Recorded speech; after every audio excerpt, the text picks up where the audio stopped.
मुझे एक दिन के लिए किराए पर ले लो। ये सिर्फ एक विज्ञापन नहीं है, ये उस पीढ़ी की दबे स्वर में निकली हुई चीख है जिसने बचपन में सुना था कि अच्छी पढ़ाई करोगे तो जिंदगी बन जाएगी। लेकिन आज हाथ में डिग्री है, आंखों में सपने हैं और सामने सिर्फ बंद दरवाजे। रेट लिस्ट देखिए, कॉफ़ी डेट 1500 रुपये, मूवी या डिनर 2000 रुपये, परिवार से मिलवाना यानी झूठा पार्टनर बनकर 3000 रुपये, शादी या किसी समारोह में साथ चलना यानी 4000 रुपये। कितना अजीब नहीं लग रहा है?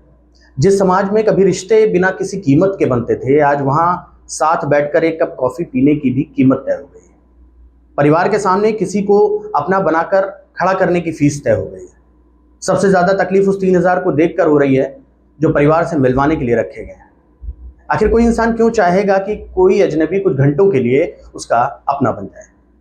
शायद इसलिए कि असली अपने अब समय नहीं देते, शायद इसलिए कि समाज सवाल बहुत पूछता है लेकिन किसी का अकेलापन नहीं सुनता, शायद इसलिए कि हर मुस्कुराते चेहरे के पीछे एक ऐसी खामोशी है जिसे कोई पढ़ना ही नहीं चाहता। और दूसरी तरफ सोचिए उस लड़की के बारे में जिसने ये रेट लिस्ट बनाई हुई। क्या उसने बचपन में यही सपना देखा होगा कि एक दिन अपने व्यक्तित्व, अपनी मौजूदगी और अपने साथ को घंटों के हिसाब से बेचकर गुजारा करेगी? शायद उसने भी डॉक्टर, इंजीनियर, प्रोफेसर या किसी सम्मानजनक नौकरी का सपना देखा होगा। लेकिन जब सपनों के पहले रसोई का चूल्हा जलाना जरूरी हो जाए, जब जेब खाली हो और उम्मीदें टूटने लगे, तब इंसान अपने शौक नहीं, अपनी मजबूरियां बेचने लगता है। ये कहानी किसी एक लड़की की नहीं है, ये उस देश के लाखों युवाओं की कहानी है जो योग्यता होने के बावजूद अवसरों के लिए भटक रहे हैं।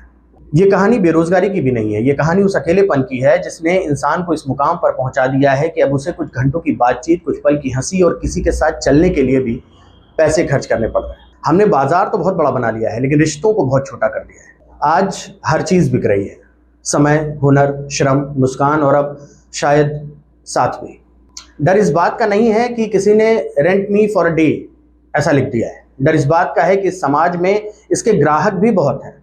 जब किसी देश के युवाओं को सम्मानजनक काम नहीं मिलता और उसके लोगों को सच्चे रिश्ते नहीं मिलते, तब रेट लिस्टें, ऐसी ही रेट लिस्टें जन्म लेती हैं। ये किसी एक लड़की की हार नहीं है, ये हम सब की सामूहिक असफलता का आईना है। सोचिए, सोचना जरूरी।